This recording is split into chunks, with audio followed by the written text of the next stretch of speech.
Johannes 17 vers 4. Ek het U op die aarde verheerlik deur die werk te voltooi wat U aan my gegee het om te doen. Die werk wat Vader Jesus gegee het om te doen, is voltooi. Halleluja. Die werk was die redding van die mensdom se siel. Die werk is voltooi. Die mensdom is gered. Alles sal terugkeer na die oorspronklike posisie in Christus tot eer van Vader. Van Vader se perspektief is alles tot orde gebring.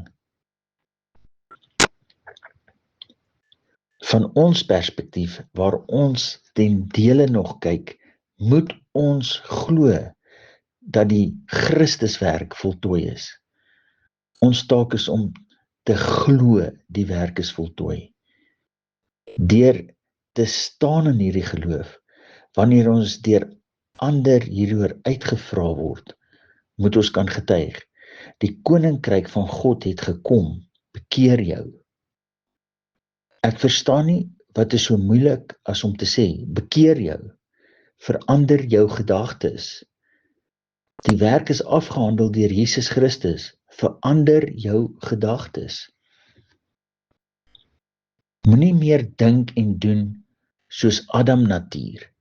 Dink en doen soos Christus natuur in jou, deur na die Heilige Gees te luister en nie na Adam se gedagtes nie.